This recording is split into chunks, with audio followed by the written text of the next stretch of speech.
Phone ঘাঁটছিলাম, হঠাৎই এই ভিডিওটা চোখে পড়লো। এই ভিডিওটা কিন্তু গত বছর অক্টোবর মাসের। তো আমি বানিয়েছিলাম চিলি পনির। তার জন্য কিন্তু কর্নফ্লাওয়ার আর আদা বাটা দিয়ে এই পনিরগুলোকে কিউব কিউব করে কেটে এটাকে ভালো করে মেখে গরম তেলে কিন্তু এক এক করে ভেজে নিতে হবে।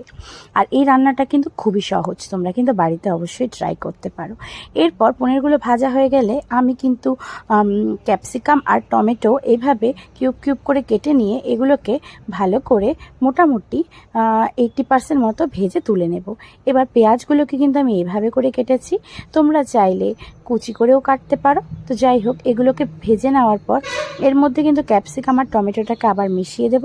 আর অন্যদিকে কিন্তু আমি একটা সস তৈরি করে নিয়েছি, চিলি সস, সয়া সস আর টমেটো সস সম পরিমাণ দিয়ে একটা সস তৈরি করে নিলাম। এবার এটা কড়াইতে দিয়ে দিলাম। এবার সব কিছু একসাথে মিশিয়ে ভালো করে কিন্তু ঘাঁটতে হবে। এরপর এটা মোটামুটি হয়ে আসলে তোমরা নিজেরাই বুঝতে পারবে, যখন সসটা অনেকটা শুকিয়ে শুকিয়ে আসছে, এর মধ্যে ভেজে রাখা ওই পনিরের পকোড়াগুলোকে আমি দিয়ে দেব। এবার এটাকে ভালো করে ঘেঁটে নিতে হবে। এটা সামান্য একটু গ্রেভি বানানোর জন্য আমি কিন্তু আবার এক 2 চামচ কর্নফ্লাওয়ার একটা বাটিতে একটু জল দিয়ে গুলে নিয়েছি। এবার আমি এটাকে কড়াইতে দিয়ে দেব। 5 মিনিট রান্না করলে কিন্তু তৈরি হয়ে যাবে এই চিলি পনির। তোমরা এটা রুটি, নান অথবা পোলাওয়ের সাথে ট্রাই করতে পারো। ভিডিওটা কেমন লাগলো জানি, ভালো লাগে একটা লাইক করে দিও।